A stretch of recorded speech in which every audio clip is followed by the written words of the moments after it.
Hvordan går det med at få etableret en havnetunnel øst om Københavns centrum?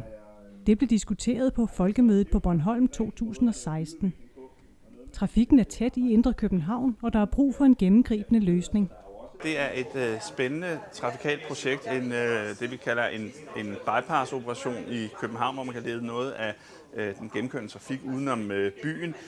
Og vi synes jo, det er så super spændende et projekt, at det også skal komme den sidste vej ind og blive besluttet i Folketinget. Den har jo både et nationalt perspektiv, at den bringer Nordsjælland lettere forbi København.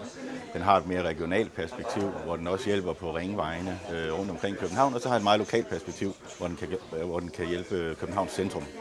Havnetunnelen kan komme til at løbe ind over Nordhavn, under vandet til Refshaleøen og måske videre helt ud under Amagerfælled til Amagermotorvejen. På den måde kan den aflaste det historiske centrum. Der er imidlertid både fordele og ulemper, og en havnetunnel løser ikke alt. Dem, som skal på tværs og ud til Amager, eller for den sags skyld den anden vej, de vil få nogle store tidsgevinster. Men i det samlede billede skal man bare holde sig for øje, at det ikke er noget, som vil løse trængselsproblemerne eller skabe et helt anden bytrafik. Debatten drejede sig også om projektets værdi for samfundet i forhold til den milliardinvestering, som vil være nødvendig. Hvis det virkelig kan bidrage væsentligt til at afhjælpe nogle trængselsproblemer, så er der rigtig god mulighed for, at det kan give et godt afkast. Der kan også være afledte effekter, som kan give værdi til samfundet.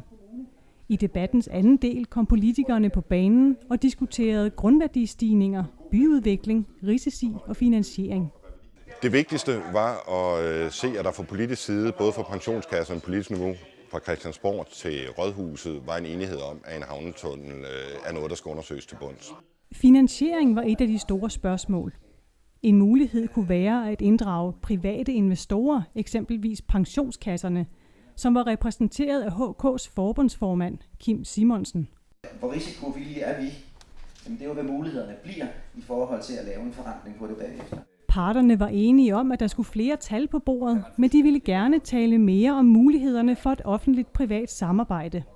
Altså i virkeligheden, at man får nogle private investorer ind til at tage noget af risikoen ved så stort et byggeri. Og det er jo nemt nok for en politiker at stå og sige, men der er faktisk meget, meget stor velvilje blandt de private investorer, altså pensionskasser, til at gå ind og finansiere en østlig ringvej, en havnetunnel i København. Det, der er det afgørende, det er, at vi finder ud af, hvad er det egentlig for en finansiering, der ligger til grund for havnetunnelen. Og der synes jeg, det er godt, at vi får den debat her i dag, og vi kommer videre med det. For før vi kender den rigtige investeringsbehov, kan vi heller ikke få truffet nogen beslutning.